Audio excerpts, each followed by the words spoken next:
ગુજરાત શ્વેત ક્રાંતિની જન્મભૂમિ છે. પશુપાલન અને ડેરી ઉદ્યોગ થકી આજે રાજ્યની 11 લાખથી વધુ મહિલાઓ પશુપાલકો સ્વરોજગારી મેળવવા ઉપરાંત રાજ્યની પ્રગતિમાં યોગદાન આપી રહેલ છે. માનનીય અધ્યક્ષશ્રી, આધુનિક ગુજરાતના નિર્માણમાં નારી શક્તિની ભૂમિકા અગત્યની છે, જેમાં મહિલા શિક્ષણ મુખ્ય પાયો છે. અમારી સરકારે ગત વર્ષે જાહેર કરેલી નમો લક્ષ્મી યોજના થકી 10 લાખ જેટલી વિદ્યાર્થીનીઓ અને નમો સરસ્વતી વિજ્ઞાન સાધના યોજના થકી અંદાજિત 68,000 વિદ્યાર્થીઓને સહાય આપવામાં આવી રહેલ છે. મહિલાઓને પગભર કરવા નમો ડ્રોન દીદી યોજનાને પ્રોત્સાહન આપવા ડ્રોન દ્વારા ખાતર જંતુનાશકોનો છંટકાવ કરવાની તાલીમ આપવામાં આવી રહી છે.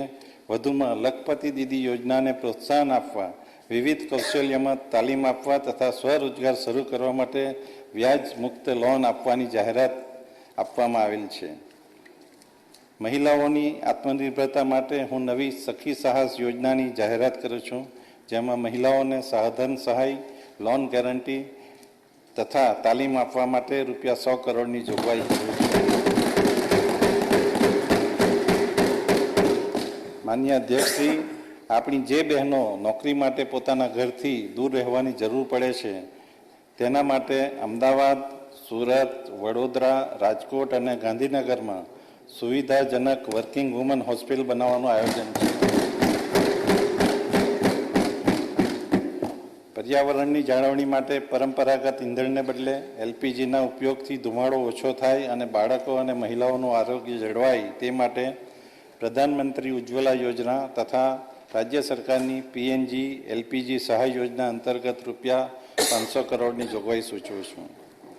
માનનીય અધ્યક્ષશ્રી, માનનીય મુખ્યમંત્રીશ્રીની આગેવાનીમાં એક બીજો મહત્વનો નિર્ણય જે સામાન્ય જનતાને અસર કરે છે તે લેવામાં આવ્યો છે.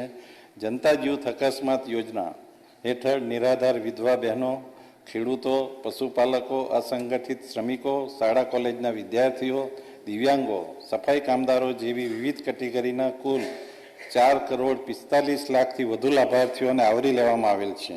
હાલમાં આ યોજના હેઠળ 50,000થી 2 લાખ સુધીનું વીમા કવચ આપવામાં આવે છે, જેમાં વધારો કરી આગામી વર્ષે 2 લાખથી 4 લાખ સુધીનું કવચ પૂરું પાડવાની જાહેરાત.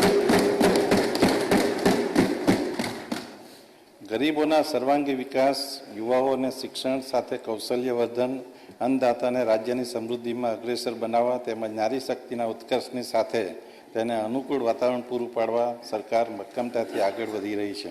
માનનીય અધ્યક્ષશ્રી, માનનીય પ્રધાનમંત્રીશ્રીના વિકસિત ભારત 2047ના સંકલ્પને પરિપૂર્ણ કરવા ગુજરાત સરકારે વિકસિત ગુજરાત 2047નો રોડમેપ તૈયાર કર્યો છે.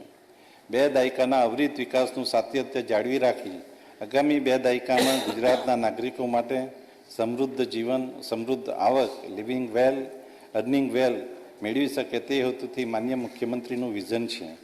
સરકારના આ વિઝનને હકીકતમાં પરિવર્તિત કરવા આયોજનબદ્ધ પ્રોજેક્ટ્સ અને પ્રજા કલ્યાણકારી યોજનાઓ અમલમાં મૂકવાની નેમ ધરાવે છે.